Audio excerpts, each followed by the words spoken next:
Tout seul, on peut accomplir beaucoup de choses, mais ensemble, on décuple le champ des possibles. Et si c'était la même chose pour les ordinateurs? Eh bien, c'est ce que j'étudie dans ma thèse. Comment faire coopérer des ordinateurs pour résoudre un problème? Prenons tout de suite un exemple d'application. Imaginez un champ éolien. Chaque éolienne peut choisir son orientation en fonction des conditions météo. Pour maximiser sa production électrique, une éolienne va s'orienter face au vent. Mais son fonctionnement perturbe la trajectoire du vent et les éoliennes derrière elle pourraient alors ne plus beaucoup en capter. Les éoliennes doivent donc coopérer pour choisir les orientations qui maximisent la production totale d'énergie au sein du parc. On dit que c'est un problème de maximisation décentralisée car chaque éolienne aura son rôle à jouer.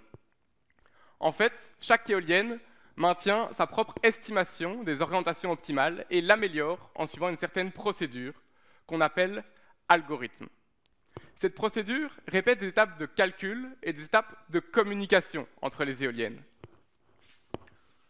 Dis José, selon mes dernières estimations, si toi tu te mets à 60 degrés et moi à 30, alors on est top, hein? Ah non, Daniel, non! Toi tu dois être à 90 degrés, hein? Et moi à 20 seulement!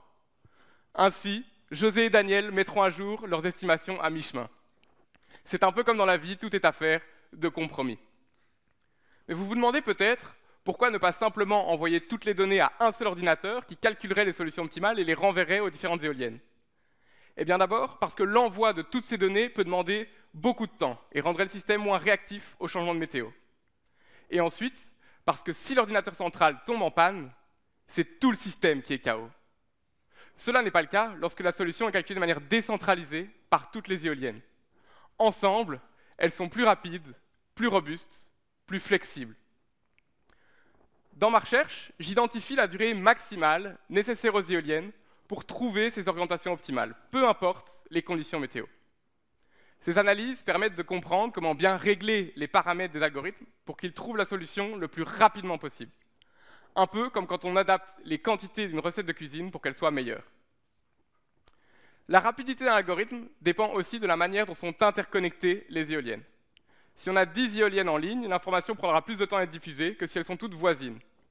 On peut donc aussi s'attendre à ce que le nombre d'éoliennes influence la rapidité des algorithmes. Eh bien non. Dans ma thèse, j'ai montré que si l'on préserve un certain degré de connectivité entre les éoliennes, alors les algorithmes vont toujours aussi vite, qu'ils s'appliquent sur 2, 10 ou 1000 éoliennes. Alors la prochaine fois que vous entendez le vent souffler, n'oubliez pas que même dans les pires tempêtes, la coopération peut être la clé de la réussite.